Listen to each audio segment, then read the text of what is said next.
buenos días, buenas tardes o buenas noches. Yo no sé cómo me estás viendo. Bienvenido al podcast. Y hoy esta tarde, noche o mañana o madrugada, yo no sé qué estás haciendo en la madrugada, pero si me estás escuchando, qué bueno que me estás escuchando.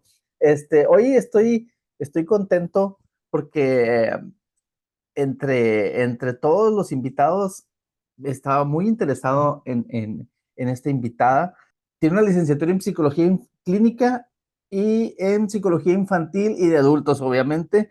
También es consejera familiar, tanatóloga, capellán y en sus ratos libres vende lonches a veces, yo me imagino. Con Así es. ustedes esta tarde, esta mañana, esta noche, mi querida doctora Patricia Luz Chávez. ¿Cómo está? Muy bien, gracias por la invitación. No, hombre, Gusto ya eso es. saludarte. Gracias por usted por estar aquí con nosotros este día y entrando al tema, porque el tiempo es oro. Hay una inquietud de mi parte acerca de lo que es a los niños llamados especiales. ¿Ok? Los niños llamados especiales. ¿Y por qué le digo niños llamados especiales? Porque yo creo que también deberíamos llamarlos padres especiales. Exacto, claro. Porque yo creo que los dos estamos batallando juntos en esto de la vida especial. ¿Qué nos puede, cómo puede usted ah, hablarnos un poquito de los niños y padres especiales? ¿Ok? Bueno, primero me gustaría empezar esta charla Sí, haciendo una definición de lo que pudiéramos decir que es un niño especial, por porque favor. eh, para entender mejor, bueno, nos referimos a cualquier niño, cuando decimos es un niño especial, es cuando nos referimos a cualquier niño que pueda necesitar ayuda adicional debido a un problema médico, emocional o de aprendizaje o genético. Estos niños pues tienen necesidades especiales en cuanto a lo mejor su desarrollo, en cuanto a su manera de pensar, de moverse, etcétera, ¿no? Y Sí. bueno, al igual que muchas de las personas que nos están escuchando, pues yo también tuve la bendición de tener un hermano especial. ¿Y por qué digo Ujú. bendición? Porque es una bendición, porque estos niños vienen a ser maestros de vida. Y puedo hablarte un poquito desde la perspectiva como hermana de un niño especial y desde la perspectiva de cómo lo viven los padres con niños con capacidades diferentes que Sí. pueden, que requieren otro tipo de atención diferente a un niño que no tiene estas limitaciones, por así decirlo, ¿no? Así es. ¿Cuáles serían algunas de las características que definirían a un niño especial? Bueno, o sea, ya nos mencionó algún trauma, algún efecto al nacer, pero uno como padre, ¿cómo podría identificarlos? En mi caso, yo tengo también la historia o tengo una hija denominada especial y los primeros años no nos dimos cuenta. No nos dimos Ok. cuenta. Entonces, ¿cuáles serían, entrando No, en mi perdón, historia, perdón. y así como que intercalando, como qué Claro. características podríamos mirar para que un Sí, padre pueda identificar un poquito y no se pierda tanto? ok. En el caso, hay casos donde desde la gestación les pueden decir a los padres que su niño van a nacer con ciertas limitaciones o ciertas características. Por ejemplo, cuando hablamos de los niños con síndrome de Down, hay ciertas pruebas a nivel gestacional donde pueden determinar los médicos si este bebé viene con algún tipo de carencia de un cromosoma. Ahí desde la gestación pueden los padres saber que ya su niño viene con alguna situación. Cuando un bebé a la hora de nacer le falta oxígeno, que ese fue el caso de mi hermano al nacer, le faltó el oxígeno al nacer, eso le provocó problemas a nivel neurológico. Hay otros casos, por ejemplo, como el trastorno de déficit de atención, que eso puede ser una cuestión ya emocional, psicológica, mental o neurológica, pues se va a determinar con el tiempo, conforme va creciendo el niño. Los padres, por ejemplo, en el caso de ustedes, que no se dieron cuenta en el principio hasta después porque vieron ciertas características, a lo mejor su desarrollo no era igual que los niños, por así decirlo, normales, Sí, y entonces eso los llevó a observar y a decir algo no está funcionando bien en nuestra hija, en este caso, ¿no? Entonces puede ser, lo podemos detectar en la gestación, lo podemos detectar en el momento de nacer. Cuando nacen los niños, el pediatra hace una prueba que se llama APGAR y en esa califica el desarrollo, la cuestión neurológica del niño y de acuerdo a la prueba que él hace al nacer, puede determinar si ese niño va a tener problemas neurológicos o es a través del crecimiento que podemos darnos cuenta. O sea, no hay una regla especial, sí. sino el observar, el estar atento al desarrollo del niño. Sí, porque en nuestro caso, por ejemplo, fue mi segunda hija, el primero fue mi hijo, y una característica al menos de mi hijo mayor fue que él se tardó en hablar, se tardó algún tiempo, no habló como todos los niños normales, por así decirlo, pero él terminó Ujú, hablando. En cambio, nuestra hija iba por el mismo camino y supusimos que iba por el mismo camino, retrasadito para hablar, no pronunciaba bien las palabras, cosas de ese tipo. Eh, Ahora, cuando es al nacer, al menos en mi caso, sentí como algo de culpa. ¿Qué hice yo? ¿Qué ujú. hice? ¿En qué? No sé, le aplasté de más la pancita cuando le di un abrazo a mi esposa. Y yo pienso que la culpa como padre nos retrasa la idea de buscar la solución o de buscar cómo vivir. Ujú, Entonces, ujú. ¿cómo podríamos como padres acortar ese hilo de irnos desde de la culpa a irnos al trabajar sobre la idea? Claro. Primero, no, el tener un hijo especial no es un castigo. Ellos nacen con ciertas condiciones, pero no es un castigo y no es algo que hayamos hecho mal. Hay casos, por ejemplo, con los niños con espalda bífida, con problemas de hidrocefalia, que ahí sí tiene que ver una cuestión de falta de orientación por parte de los médicos de que la mujer no tome cierto medicamento, como en este caso es el ácido fólico.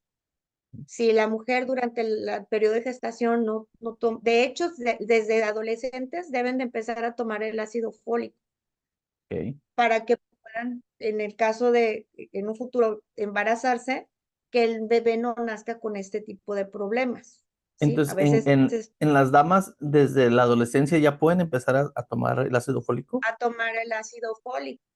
Oh, O sea, durante toda la vida, nosotras como mujeres necesitamos tomar el ácido fólico. Uno, para prever embarazos donde en lo que los niños nazcan con ciertos tipos de problemas como la espalda bífida, la hidrocefalia, y ya a la edad adulta es para fortalecer los huesos, o sea, tiene muchos beneficios el ácido fólico.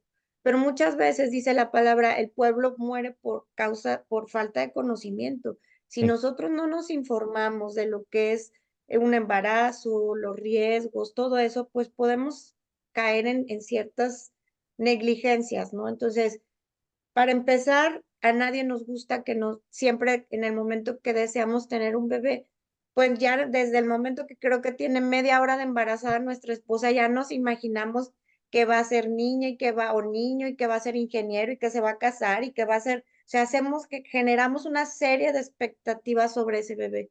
Y cuando llega el momento que nos dan una triste noticia, el aceptar esa realidad no es fácil. Yo recuerdo a mi mamá que decía, ve, yo soy la mayor y son tres hombres, el que seguía de mí era mi hermano especial, y mi mamá decía, es que yo nunca lo voy a ver casado, realizado, esas expectativas que como mamás o padres tenemos sobre nuestros hijos. Entonces, primero, no es un castigo. Segundo, necesitamos informarnos y en el caso de que nos faltó la información y ya está la noticia o ya está el hecho, pues es no culparnos, sino ser activos y buscar cómo podemos ayudar y empoderar a nuestros hijos. Ok, empoderar a nuestros hijos, esa palabra para mí es clave. Hace unas semanas mi hijo está estudiando para maestro, precisamente Ujú. para, también en el área especial, y un día tomó una clase, no recuerdo cómo se llama, y nos llama. Estas son unas cosas que hoy aprendí para que aprendamos a educar a la niña, y nos dio ciertas bases. No le hagan todo, que tenga responsabilidades, que cumpla sus deberes, que castíguenla cuando no la traten especial, trátenla igual Exacto. que todos. Y eso nos ha ayudado a que, porque su índice de vida que nos mencionaron era 7 8 años, 5 6 7 8 años, pero ella va creciendo, creciendo, creciendo. Ella es buena para la tecnología. Entonces, esa es muy importante no atenerlos, Claro, no tenerlos atados a una expectativa de que son diferentes. Ay, pobrecito. claro. Hay ciertos, de acuerdo a su necesidad o su limitación, pues hay cosas que a lo mejor eh, les impide ser, pero pueden desarrollar otras áreas. Por ejemplo, tengo el ejemplo de un niño que a los 2 años de nacido le detectaron cáncer en un ojo. Y entonces, pues lo que tuvieron que hacer fue quitarle su ojito y ponerle una prótesis. Desafortunadamente, a los 2 años siguientes le vuelve el cáncer en su otro ojito. Y entonces se lo tienen también que quitar. Y entonces me llaman para acompañar al niño, darle acompañamiento por la pérdida de su ojito y a la mamá. Y entonces cuando me dicen, necesitamos que veas, porque estaba yo de voluntaria en el hospital infantil, y entonces voy y veo al niño que subía y bajaba de la silla, y yo decía, este niño no necesita ayuda psicológica. Ya en el hospital donde la operaron, ya le habían dado herramientas. Y la mamá pues obviamente estaba devastada, estaba muy triste, sentía que el futuro de su hijo estaba ya terminado, pues un pequeño de 4 años. Y entonces yo le decía, es que en la medida que tú lo empoderes, en la medida que tú le des las herramientas, porque ¿qué es lo que vamos a hacer como padres? Sean niños normales o niños especiales, necesitamos darle las herramientas para enfrentar la vida, porque el Sí. día de mañana que nosotros no estemos, ¿con qué se van a enfrentar? Entonces, por eso está bien el consejo que te dio, que te dio tu hijo, de no le hagan todo, que aprenda. Entonces, este niño tiene, bueno, ahorita ya tiene 7 años, y este niño toca el piano, Mm. anda en bicicleta, Órale. hace manualidades, y todo gracias a que los papás convirtieron esa tragedia y vieron la bendición y se pusieron las pilas y dejaron a un lado el sufrimiento y se pusieron las pilas y apoyaron a su hijo para que el día de mañana que ellos falten, él tenga cómo enfrentarse a la vida. Wow. Eso es empoderarlos. Cuando hablamos de herramientas, yo sé que cada caso es diferente, pero cuando hablamos de herramientas una base como para todo, cierto tipo de Ujú. herramientas que podemos usar, como cuáles serían. El Ok. el amor incondicional. El amor mueve montañas. El Mm. amor, la fe, la esperanza, el poder ver de qué es capaz mi hijo. O sea, el exceso de amor o la falta de amor genera niños inseguros. Pero si yo le doy el amor en la medida justa, donde yo le enseño a hacer cosas, y no importa que a la primera no lo haga, pero lo sigo motivando a que lo haga hasta que lo logre, hasta que lo domine, y estoy ahí junto con él, eso es darles herramientas de no rendirse, de ser responsables, de amar lo que hacen. Es las bases que les vamos a dar para enfrentar cualquier circunstancia. Y por ejemplo, ¿cómo sería un exceso? Un exceso de amor es, por ejemplo, si el niño puede bañarse solo, eh, no estarlo bañando, no estarlo vistiendo. Si el niño lo puede hacer, dejarlo, aun si se tarda todo el día en vestirse, dejarlo que se vista, Ujú. enseñarlo a que se vista, no limitarlo. Eso sería el exceso, ¿no? El exceso. Es que no puede comer solito, no. Si el niño tiene la capacidad, puede hacerlo, que él, aunque se manche, aunque haga tiradero, pero que él aprenda a dominar la cuchara, por ejemplo, para comer, ¿no? Claro. ¿Qué otra herramienta así tipo como el amor nos puedes compartir? La herramienta emocional es el decir, eres especial y tú puedes lograr cualquier cosa que tú te pongas Mm. en tu meta, en tu corazón. Em, Quiero decirles que el tener un hijo especial o un hermano especial es una bendición porque son maestros de vida y todos los días vemos milagros. Mm. O sea, el ver que a lo mejor no podía agarrar la cuchara y de repente ya la agarra, ese es un milagro. El ver que a lo mejor no puede pronunciar bien papá y de repente dice pa, ese es Mm. un milagro. O sea, pero no queremos verlos. Estamos tan preocupados en mi sufrimiento y en mi mala suerte, porque hay gente que lo ve como mala suerte, que dejamos de ver los milagros que Dios pone en nuestras vidas. Ok, ese es en cuanto a lo emocional con el niño. Y ahora me quiero brincar a lo emocional con los padres. ¿Cómo trabajar con lo emocional en los padres para no derrumbarnos? Claro, todos los días perdemos cosas, todos los días. Y el tener un hijo especial va a generar en nosotros un duelo por las expectativas que nos creamos. Sí. Y entonces, en las etapas del duelo, la primera etapa es la del shock, cuando te dan la noticia. Y entonces estás, no es cierto, no, esto no está pasando, ¿qué hice mal? Fue tu familia, fui yo, fueron los genes, fue la luna. Y empezamos a ver quién es el culpable, ¿no?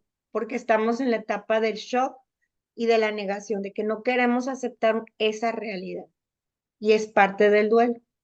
Después podemos pasar por la etapa del enojo, decir, porque a mí, porque habiendo tantos niños malos o tantos padres, porque a ellos y podemos estar en esa etapa del enojo. Pero también podemos pasar la etapa de la tristeza, de decir, es que, ¿qué va a pasar con con mi hijo? La gente se va a burlar, yo no quería un hijo así. Me tocó ver en otra asociación donde estuve apoyando que los padres no aceptaban, era tan duro aceptar eso que abandonaban a las mamás con sus hijos. Mm. Y las mujeres como podían llevaban a sus hijos a las terapias, etcétera, hasta llegar al punto de la aceptación. Cuando yo estoy instalado en el por qué, es porque me está doliendo lo que estoy viviendo. El no quiero aceptar la realidad de la condición de mi hijo y paso por esas etapas del duelo. Pero cuando ya paso del por qué al para qué, entonces ya estoy en la etapa de la aceptación y ahí es cuando yo puedo ser más útil para ayudar a mis hijos.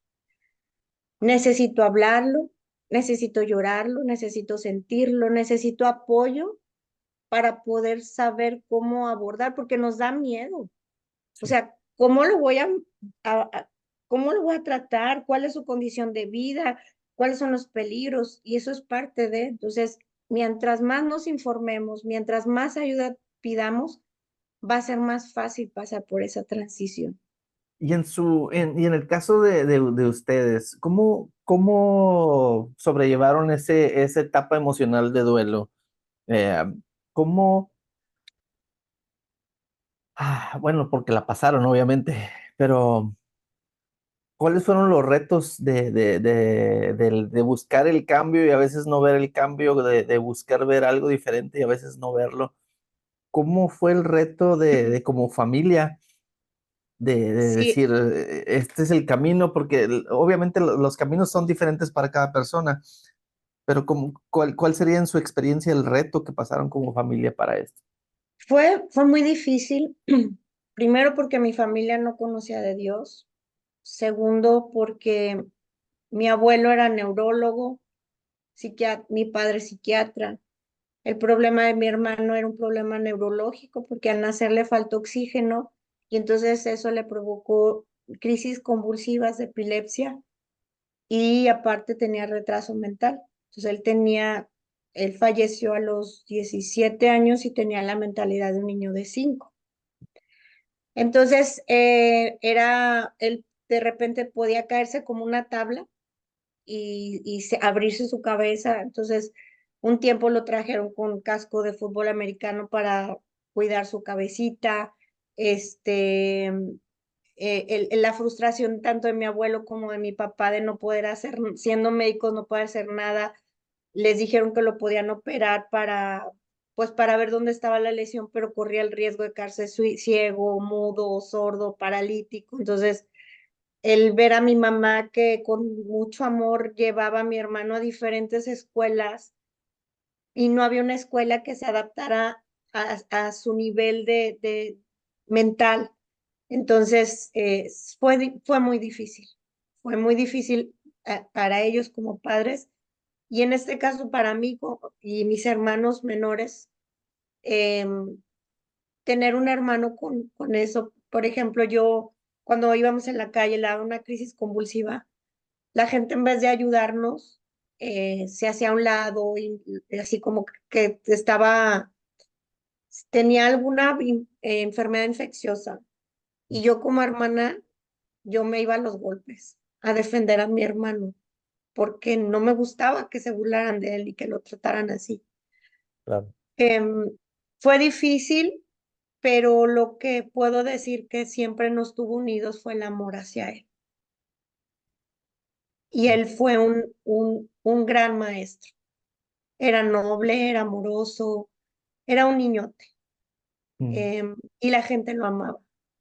Entonces, el día que el Señor dice ya, se los presté por un tiempo y ya es momento de que regrese allá donde yo estoy.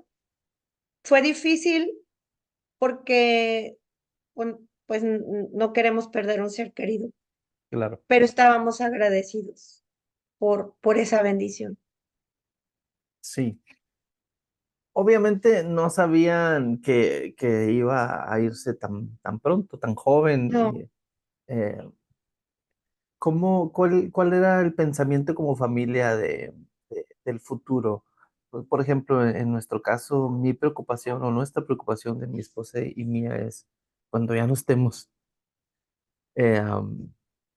Obviamente los hermanos o mis demás hijos ahí van a estar, pero uno como padre siempre es lo que me ha hecho que me salgan más canas, que me vea más viejo, no sé, algo así, pero siempre es, ay, ¿qué va a pasar cuando yo no esté? ¿Cómo, cómo manejar las emociones con los papás en ese tema?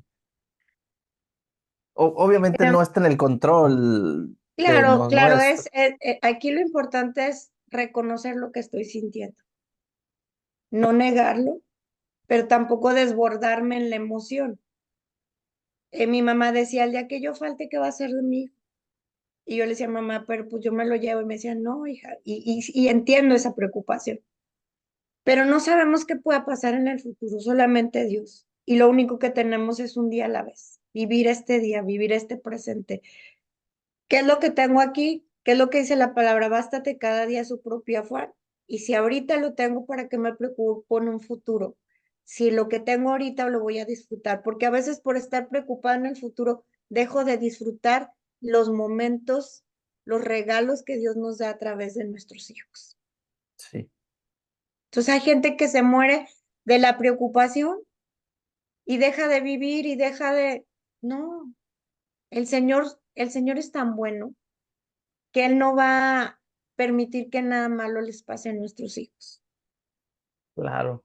Eso me hace recordar hace algunos años cuando hubo una crisis con ella, nos hicieron el comentario de que podían operarla para que no pudiera, para que no pudiera tener hijos. Y a mí me dio como que cosa de que, ¿cómo me estás pidiendo? Ujú. ¿Cómo me estás pidiendo algo así? Y porque obviamente siempre hemos hablado por nuestros hijos, y cada mañana siempre, Señor, sánamela o no Claro, sé, haz tu voluntad, pues. Pero, ¿cómo nos hace falta información? ¿Cómo nos hace falta educación para el trato con los niños especiales? Eh, al menos aquí en Estados Unidos está un poquito más regulado, más estricto, los cuidan mucho, etcétera. En México sí, por lo que comenta, sí está un poquito más es difícil. más difícil. Ujú. Es más difícil. ¿Y cómo tratar el enojo de los padres? Porque no se ve que haya algún cambio, porque no se ve que haya alguien que quiera y pueda ayudar. O sea, sí hay, pero no lo encuentras rápidamente. Claro. Bueno, vuelvo al punto de por qué los hijos son maestros de vida porque nos enseñan a tener confianza, paciencia, templanza, o sea, ejercitar el fruto del espíritu para ir buscando la ayuda. Sí, está bien enojarnos, está bien sentir ese enojo, esa impotencia, pero el problema no es sentirlo, el problema es cómo lo voy a gestionar. Porque si el enojo yo lo uso para destruir, ese no es el propósito. Si el enojo, digo, estoy enojada y este enojo me va a llevar a buscar formas, a buscar medios, a hacer un parteaguas para otros niños que tienen la misma condición y ahorita la ciencia está avanzando mucho y a lo mejor yo puedo ser un precursor para poder ayudar en esas cosas, ¿no? Entonces, sí, sí, lo bueno que hay en Estados Unidos es que hay muchos grupos de apoyo. Entonces, es ir a grupos de apoyo como papás y decir, esta es mi situación y yo necesito, y cuando lo hablamos en grupo, empezamos a ver y decimos, híjole, es que yo me estoy ahogando en un vaso con agua cuando hay personas que tienen situaciones más difíciles y más complicadas que la mía. Cuando yo iba a Sí. darles la terapia a estas mamás con estos niños con hidrocefalia, con su cabecita grande y Ajá. su columna y todo eso, yo iba a darles consuelo, yo salía consolada de escuchar sus testimonios y todo, y volteaban y decían, híjole, es que yo pensé que yo era la única en el mundo que estaba sufriendo, pero estoy viendo que hay otras personas que están pasando por la misma situación. Y entonces podemos hermanarnos, podemos apoyarnos y enseñarnos y orar unos por otros para que podamos pasar lo mejor que se pueda esto, ¿no? Claro. Contener de acuerdo a nuestras emociones. Wow, sí. ¿Cuáles serían o cuáles han sido en su experiencia las preguntas más recurrentes de los padres para esta situación con los muchachos? Porque a mí, Mm. y yo les digo, ¿y por qué no? Una Au. persona me dijo, qué cruel.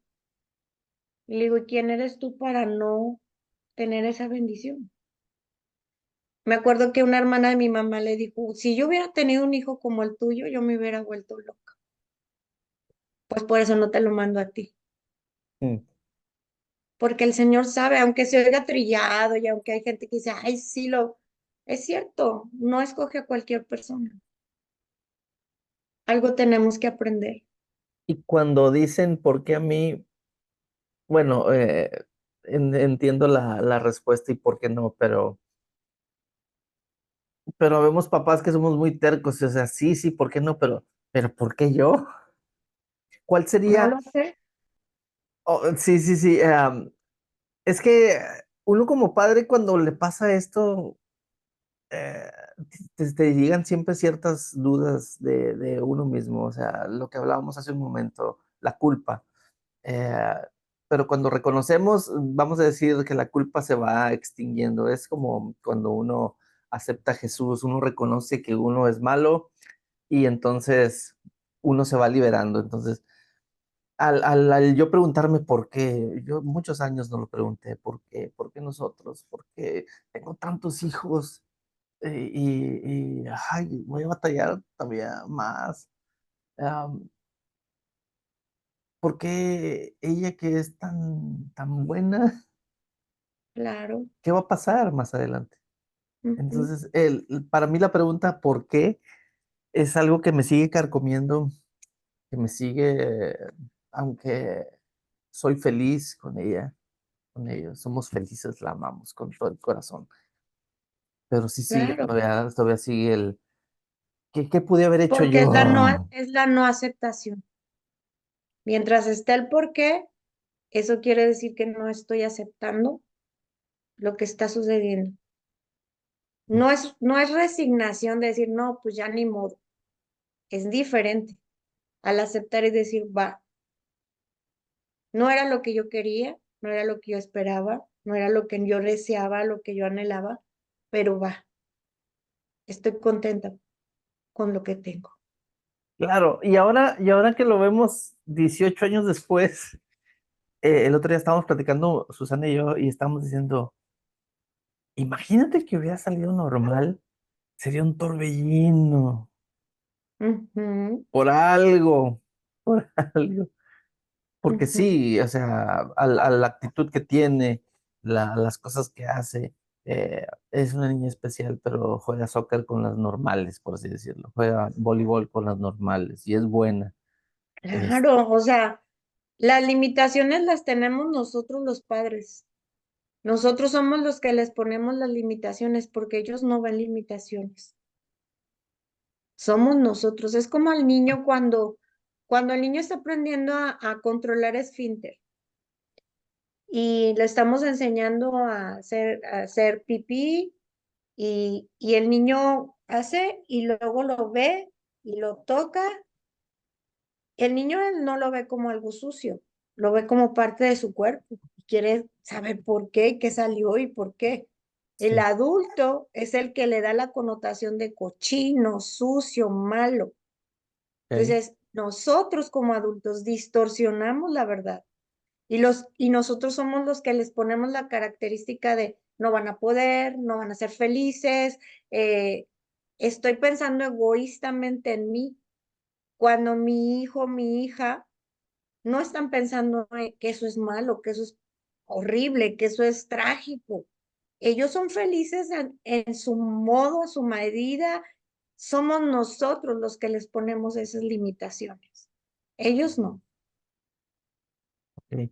Am, para alguien que nos está escuchando hoy, esta mañana, tarde o noche, y y se acaba de dar cuenta, le cayó de sorpresa como consejera, como alguien que trabaja con los niños y obviamente con los padres, ¿cómo sería el primer paso? Obviamente la aceptación, pero ¿cómo sería el primer paso para que como padres empecemos a aceptarlo? Como que Pues empecemos a... viviendo su duelo, o sea, pasar por esas etapas del duelo, del shock tal vez a la negación, al enojo, pero no acompañados con alguien con que tenga un especialista que pueda acompañarlos en ese proceso, informándose en qué consiste el padecimiento o la situación de su hijo, cuál sería su calidad de vida, qué se puede hacer, qué no se puede hacer, buscar grupos de apoyo, a mayor información, baja la ansiedad y al estar buscando la ayuda profesional, buscando grupos de apoyo, entonces se va a ver que no es la única persona en el mundo que está pasando por una situación así. Claro, Esa sería mi recomendación. sí, algo que tenemos que entender es que no somos los únicos que nos ha pasado, que no vamos a ser los últimos, ni fuimos los primeros, ni vamos a ser los últimos. Va a seguir pasando porque así es la vida, porque Dios así lo está disponiendo, porque Dios nos está enseñando algo, aunque a veces pensamos que no sabemos qué está pasando. Sí, y aunque no lo pedimos y no lo queríamos, así es, la vida es impermanente y a veces nos pasan cosas, ¿no? Pero dice la palabra, dad gracias en todo tiempo. Pero ¿cómo voy a dar gracias de esto? Sí, gracias porque tú sigues reinando, gracias porque tú eres un Dios soberano, gracias porque tú sabes qué es lo que quieres que aprendamos a través de esta experiencia. Que no es fácil decirlo, no, no es fácil. A lo mejor habrá gente que nos esté escuchando y diga, ay, sí, claro, pero yo como, lo puedo decir como hija y como una persona que ha convivido, que tuve la experiencia de ver a mis padres y todo, no, no es fácil. Pero si yo lo hago tomado de la mano de Dios, buscando una ayuda profesional, buscando un grupo de apoyo y dándole todo mi amor a mi hijo o a mi hija, esto que parece que es algo trágico se convierte en bendición. ¿Como cuánto, en su experiencia, como cuánto tiempo pasó para ir ay, Diosito Santo, ¿qué va a pasar? Es una bendición, más o menos. Yo sé que Depende, varía sí, va a depender de cada persona, de sus herramientas emocionales que tenga. y de la Va, condición del muchacho o sí, muchacha. la situación, la condición, la información, Sí, ujú. todo. O sea, por ejemplo, los niños que nacen con hidrocefalia y espalda bífida, muchas veces se los detectan en el embarazo, cuando nace el bebé, muchas veces los médicos le dicen, ya vaya haciendo los trámites en la funeraria porque su bebé no va a pasar de ahorita y ya tienen hijos de 30 40 años que son profesionales. O sea, el que tiene la última palabra es el Señor siempre, ¿verdad? Sí, Entonces, no sabemos, pero en la medida que yo me informe, en la medida que yo busque la ayuda, es en la medida que va a ser más corto el tiempo de mi duelo. claro. Eso en cuanto a lo que nos menciona es de la hidrocefalia. Pero, por ejemplo, en su caso, vamos a decir, pasaron 10 años cuando ya entendimos la forma de actuar del muchacho y ya tenemos un método cómo tratarlo y cómo vivir la vida. Más o Ujú. menos como cuánto tiempo estamos en su experiencia personal. Yo puedo decir que en mi experiencia personal pasaron 14 años y de los primeros 14 años fueron del chongo todos los santos días porque Claro. no Sí, entendíamos. pues yo puedo decir que por parte de mi mamá, tuvo sus temporadas donde hubo aceptación y tuvo temporadas donde no tuvo aceptación. O sea, iba y venía, entraba y salía de la aceptación. Eh, Mi padre, pues él sí, como médico y todo, lo aceptó. Y nosotros como hermanos, pues desde el primer momento lo amamos y lo aceptamos como era, ¿no? Entonces depende desde la perspectiva en la que estemos, depende como papás, hay papás que de entrada dicen, va, hay papás que es el ego, es el rechazo, son muchos factores, pero depende, pues no sé, no podría decir una fecha, un tiempo, eso depende del trabajo de cada uno. Siempre, siempre Ujú. va, sí, obviamente va a variar, depende la persona, las personas, los Sí, papás y también de los hermanos, cómo ayudan. exacto. Eh, Porque, por ejemplo, mi hijo mayor siempre ha estado al pendiente, siempre ha Ujú, estado al pendiente, y los demás ahí la llevan, y ahora qué está haciendo, y ahora de ujú, aquel lado, y qué está pasando, y por qué no la tienen así, y a veces él se enoja con nosotros, y yo, espérate, ujú, ujú. Sí, sí, tranquilo, sí. o sea, nosotros sabemos lo que estamos haciendo, aunque a veces parece que no sabemos. Lo más importante que pueden hacer como familias es sentarse y platicar cómo lo estás viviendo, porque Wow, estamos hablando de un duelo. Y entonces, ¿cómo lo estás viviendo? La palabra duelo quiere decir dolor. ¿Cómo lo estás viviendo tú? Pues yo lo estoy viviendo como que siento que ustedes no están poniéndole toda la atención y eso me frustra, ¿ok? Y tú, no, pues yo a mí no, como que, pues yo lo veo normal. O sea, hagan unas reuniones familiares. ¿Qué es lo que hay que hacer? Este es el padecimiento, este es el pronóstico, esto es la calidad de vida. O sea, hacer un análisis y como familia estar informados, porque muchas veces como papás es mi problema y no hacemos partícipes a nuestros hijos de lo que está pasando. Y en ese querer proteger al hijo que es especial, descuidamos a a los otros hijos. Sí. O sea, mi mamá me decía, tú por ser la grande, muy bien. Luis Carlitos por ser el enfermo, el de en medio es el sandwichito y el otro es el chiquito, ¿no? Mm. Y entonces yo me convertí en la mamá de mis hermanos chicos, porque mi mamá ponía toda su carga, su energía en mi hermano, el enfermito. Entonces, pero no sabíamos cómo podíamos ayudar. Entonces, por ejemplo, cada vez que mi hermano se caía y se abría la cabeza, ¿quién era la que le iba a rescatar y lo iba a curar y lo iba a... Era yo. Yo era la doctora. Yo era la que iba y lo curaba, yo era la que me peleaba, yo era la que... Pero es importante tener informada a la familia y hacer un trabajo en equipo y no relegar a los otros hijos, sino hacerlos partícipes de la dinámica familiar con el hermano especial. ¿Qué pasaría o en la experiencia, me imagino que ha tenido casos así donde los papás no comparten eso con los demás hijos y en qué afecta o en qué detona el no hacerlo? Pues en que los hijos que no son especiales se sienten abandonados, Okey.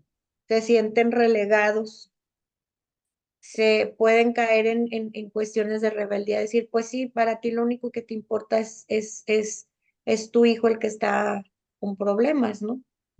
Cuando todos somos hijos, es como cuando una mamá pierde a un hijo y le llora al hijo que ya no está y ya no, ni siquiera voltea a ver al que está, pues es importante, o sea, sí vivir tu duelo, pero tienes un hijo que todavía está vivo. Ahora, ¿cómo detona el apoyo de los hermanos con el muchacho especial o muchacha especial? Aligera la carga de los papás, una, dos, em, aprenden a hacer ayuda y aprenden a ser parte de el proceso de crecimiento del hermano especial. Porque lo que yo como papá a lo mejor no soy capaz de enseñarle por mis prejuicios, por mis miedos, por yo como hermano ni la pienso y lo animo a hacer cosas que a lo mejor yo papá no me atrevería a animar. Mm, ¿Sí me explico? okey. Por ejemplo, a ver, danos un ejemplo. Por ejemplo, a lo mejor yo quiero me da miedo que mi hijo aprenda a nadar o meterlo al agua porque a lo mejor no se puede mover. Ujú. Y a lo mejor yo como hijo, como hermano mayor, digo, ¿qué tiene? Vamos a sentarlo aquí en la orillita. Mira, no le pasa nada. Entonces ir haciendo que el papá vaya teniendo la confianza y de decir, mira, yo lo estoy abrazando, estamos en el agua, lo estamos ayudando. O que a lo mejor es que tu hermano no puede agarrar la cuchara y le tengo que dar de comer. A ver, déjame yo enseñarle, mira, mamá, ¿ya viste cómo se le agarró? O sea, también nuestros hijos nos pueden ayudar a quitarnos todas esas ideas, esos miedos, esas limitaciones que como adultos nosotros nos vamos creando y el niño no. El niño no ve limitaciones en las cosas.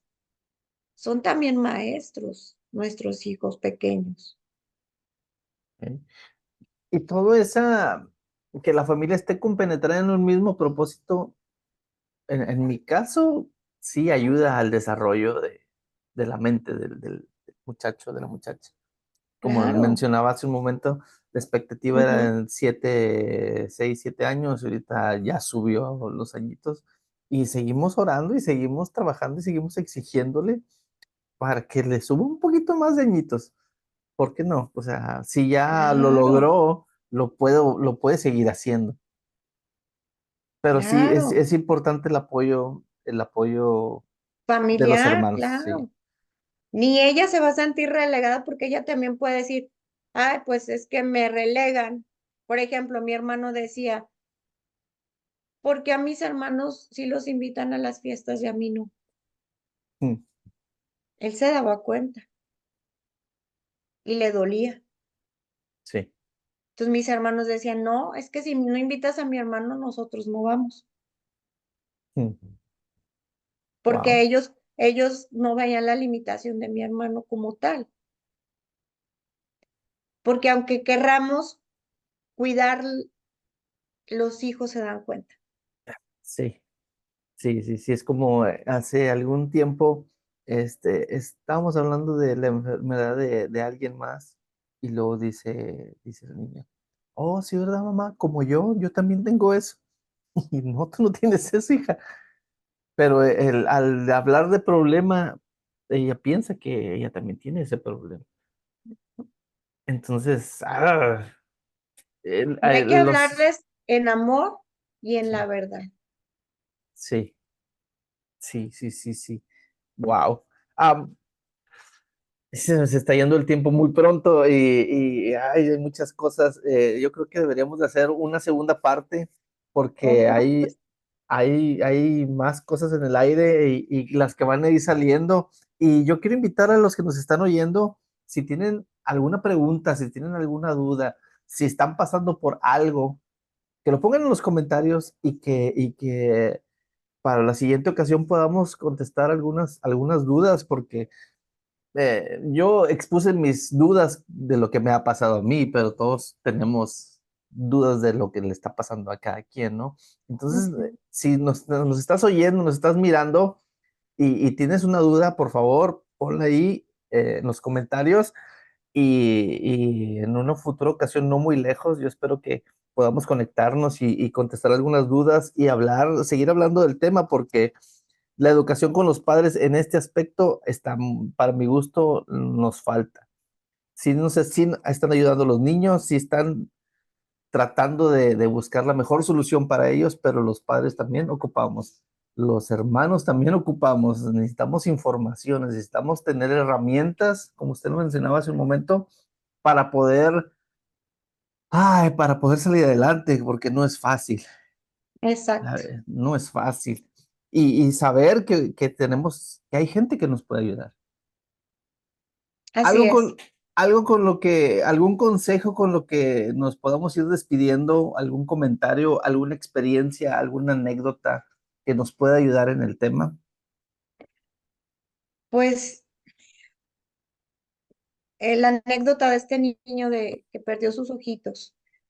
Me platicaba cuando acompañé a la mamá y todo, me decía, dice, el niño me preguntaba mucho por Jesús, por Cristo Jesús, y yo le platicaba. Y entonces le digo, es que los niños son maestros, y me dice, tiene razón, porque el día que nos dijeron que necesitaban quitarle su otro ojito, se sentó y habló conmigo, estamos hablando de un niño de 4 años, Ok. y me dijo, mamá, necesitan quitarme mi otro ojito, porque si no me lo quitan, me va a dar, se me va a ir al cerebro y me voy a morir y te voy a dejar sola. Mm, Y no estoy solo, ahí está Jesús, yo lo estoy viendo en este momento, ahí está sentado junto a ti. Y él me dice que yo no me preocupe, que voy a estar bien. Ah, eso sí, quiero que me pongan mis prótesis verdes. Y entonces tiene sus ojos verdes. ah, ¿Con qué sencillez el niño vio esa situación? wow. Entonces le digo, ahí está la lección. El niño está viendo a Jesús, literal, con sus ojos espirituales. Sus ojos físicos ya no estaban, pero sus ojos espirituales ahí estaban. Él tenía fe. Y aparte, él fue a decirle, mamá, no te preocupes, preferible que me quiten mis ojitos, para que yo no te deje sola. O sea, él Wow. preocupado por la estabilidad emocional de su mamá. Entonces, de verdad, amemos a estos niños, agradezcamos, demos gracia por esa bendición. Los hijos son prestados y son bien, y son maestros de vida. Entonces, gracias por la invitación. Este es un tema bien hermoso que, al igual que tú y que a mí nos apasiona, porque tenemos esa experiencia de vida, ¿no? Claro, sí, sí, sí. Wow, doctora Patti, ¿cómo la podemos encontrar? ¿Cómo podemos, si alguien está interesado en tener una plática con usted para terapia, para que hable con los Sí, muchachos, cómo podemos, estoy en Facebook como Patilu Chávez ok, Sí, y en Instagram también estoy como Patilu Chávez, tanatóloga. Tanatóloga. Ok, lo vamos a poner aquí en la pantalla y en la descripción para que si alguien está interesado o aunque no esté interesado y que sabe que ocupa, se comunique con usted. Claro que sí. Muchísimas No, gracias. hombre, doctora, muchas gracias por este tiempo. Yo sé que está bien ocupada y que hay muchas cosas que hacer y le agradezco el tiempo, el que nos regalan en este día y la información que nos dio de mucho valor, una información que vale la pena y yo invito a la gente que nos escucha, no te quedes con la duda, pregunta, pregunta. Yo necesitaba y pregunté. Tú necesitas, pregunta, hombre, no pasa nada. No, no es no te quita lo macho, no te quita nada, eso ayuda. A menos a mí como hombre, es lo que yo te recomiendo. Entonces, como dama, tú vas a preguntar muchas cosas. Yo sé que lo vas a hacer. Yo sé que lo vas a hacer. Doctora Patti, muchas gracias. Le agradezco el tiempo. Vamos a poner su contacto ahí en la pantalla para que el que esté interesado y que necesite lo pueda hacer. Gracias por el tiempo, gentes. Nos vemos a la siguiente. Hay un video antes y un video después de este video. No te pierdas. Síguenos escuchando, síguenos viendo. Hasta luego. Bye bye. Bye.